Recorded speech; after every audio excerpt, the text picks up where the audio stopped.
8.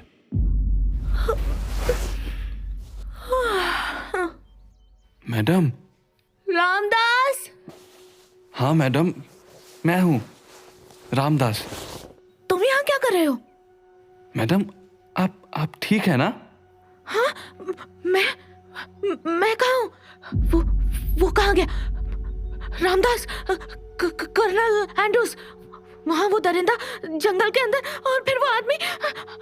हमें निकलना होगा, जंगल सेफ नहीं है। उसने कर्नल एंड्रूज को। मैडम, आप शांत हो जाइए, आप सुरक्षित हैं मैडम। हाँ, मैं कहाँ हूँ? आप किले में हैं मैडम। किले में? मैं यहाँ कैसे आई? आप किले के बाहर बेहोश पड़ी थी। सार्जेंट वॉल्टर्स जब सुबह गश्त के लिए निकले थे तो आप उन्हें किले के दरवाजे पर मिली। वो तुरंत आपको अंदर लेकर आ गए और मुझे भी आपके कमरे से बाहर आना पड़ा। आप तब से बेहोश थी। किसी ने आपको कुछ खिला दिया था क्या? ना, नहीं। उसने मुझे हल्के से थप्पड़ मारा था। उसके बाद का मुझे कुछ भी याद नहीं है। किसने मैडम? आप पर किसने हाथ उठाया? पता नहीं, वो कुछ अजीब सा था। उसका चेहरा सांस से नहीं दिखा मुझे, और ना उसने मुझे अपने बारे में कुछ बताया। थोड़ा डरावना भी था। पर मैं किले के बाहर कैसे आई? कहीं वही तो मुझे यहाँ छोड़कर नहीं गया। सार्जेंट वॉल्टर्स कहाँ है? मुझे उनसे बात करनी है। आप बैठे रहिए मैडम, एक सिपाही उनको बुलाने गया है, वो बस आते ही होंगे। भगवान का लाख लाख शुक्र है कि आप सलामत हैं मैडम।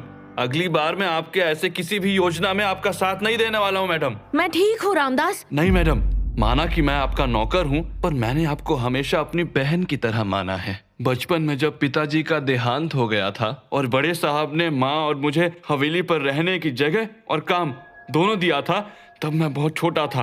पर बड़े साहब, मालकिन और आप तीनों ने मुझे कभी नौकर की तरह महसूस नहीं होने दिया। आपके बहुत एहसान है मुझ पर मैडम। अगर मेरे रहते आपको कुछ हो गया तो मैं कभी खुद को माफ नहीं कर पाऊंगा, कभी नहीं। अरे रामदास, इतना इमोशनल क्यों होते हो? जब तक तुम्हारे जैसा छोटा भाई मेरे साथ है तो मुझे वैसे भी कुछ नहीं होगा।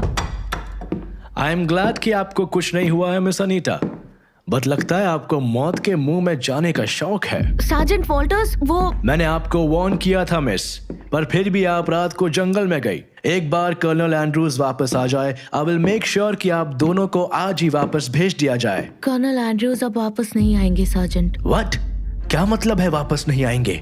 क्या वो? आई एम सॉरी सार्जेंट, मैं उन्हें बचा नहीं पाई।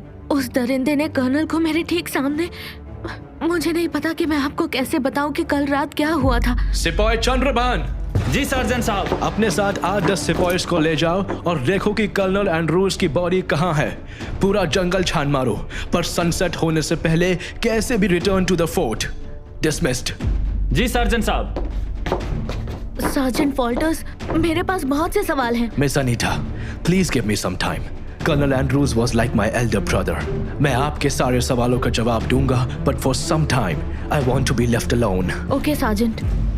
मैडम, आप आराम कीजिए, मैं आपके लिए कुछ खाने के लिए लेके आता हूँ। ठीक है रामदास। अनीता कुछ फल खाने के बाद दोबारा सो गई और उसकी नींद ट्रम्पेट्स के शोर के साथ खुली। रामदास। जी मैडम। ये क्या हो रहा है?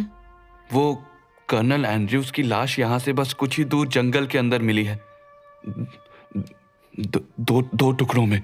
सार्जेंट वॉल्टर्स सेना के नियमों के अनुसार उनको दफन करने जा रहे हैं। मुझे भी उधर ले चलो। कर्नल एंड्रूज ने मेरी जान बचाई है, मैं उनको अंतिम श्रद्धांजलि देना चाहती हूँ। जी मैडम।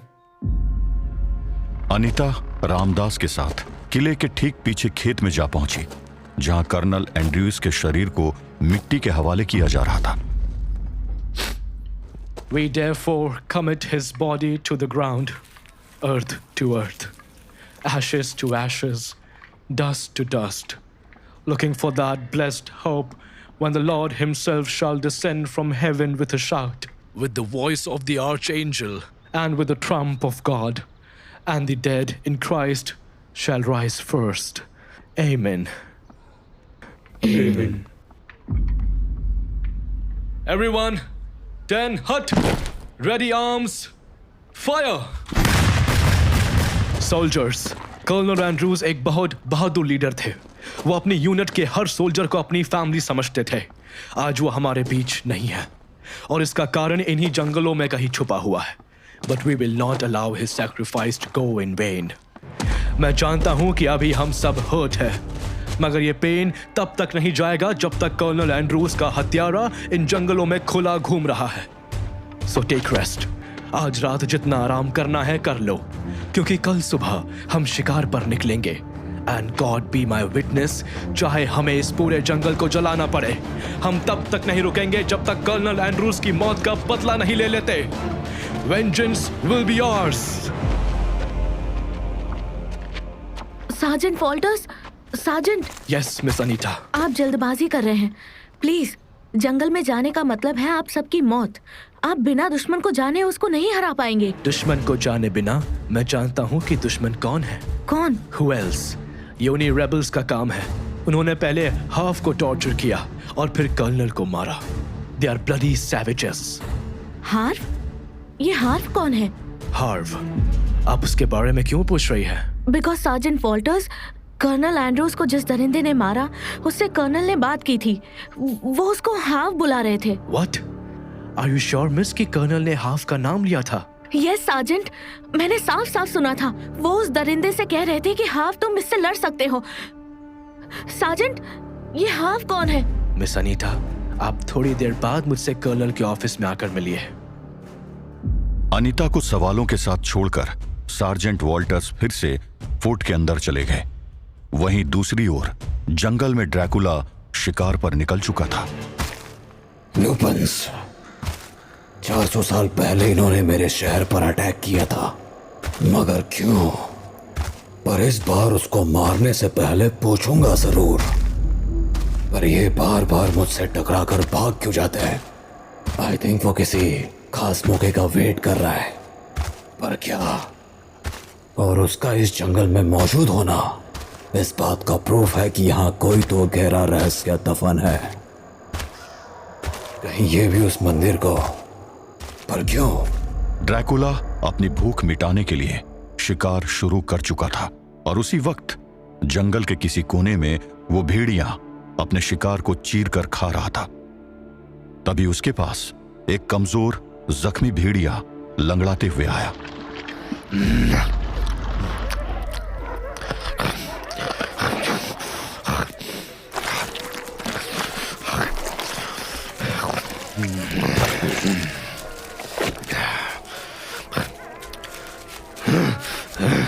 क्या है?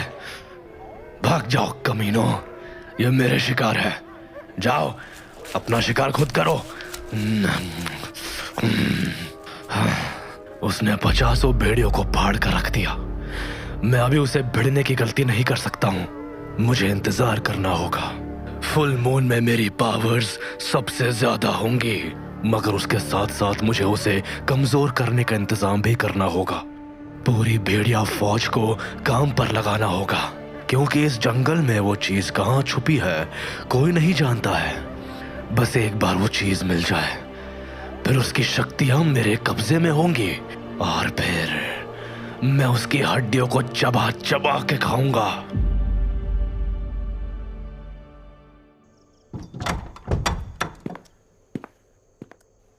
ओह मिस अनीता, आप ऑलरेडी यहाँ हैं। जो कुछ यहाँ हो रहा है उसको देखने के बाद मुझ में इतना पेशेंस नहीं था कि मैं आपके बुलाने का वेट करती। अब आप प्लीज मुझे बताइए कि ये सब चल क्या रहा है। सच कहूं तो मुझे भी अभी तक बहुत सी बातें समझ नहीं आई है। क्या आप मुझे एक बार कल रात क्या हुआ थोड़ा डिटेल में बताएंगे? जी बिल्कुल। वो हुआ ऐसे कि और फिर अनीता एक सांस में रात की सारी बातें बताती चली गई। तो इस कहानी में बहुत से कैरेक्टर्स हैं। एक तो वो दरिंदा जो आपके अनुसार आधा भेड़िया और आधा इंसान है। दूसरा वो अजनबी जो शायद आपको यहाँ छोड़ गया। एनीवेज मिस अनीता, आप एक बार फिर दिमाग पर जोर डालकर बताइए कि are you sure colonel Andrews उस वोल्फमैन को हाफ कहकर बुला रहे थे? हो सकता है कि सदमे के कारण आपके फैक्ट्स थोड़ा इधर उधर हो रहे हो। मैं जानती हूँ कि कल की घटना बहुत डरावनी थी, पर मेरी मेमोरी बिल्कुल सही है। और आखिर ये हार्व है कौन? हार्व यानी Harry, sergeant Harry Lloyd. What? पर कैसे? ये कैसे पॉसिबल है?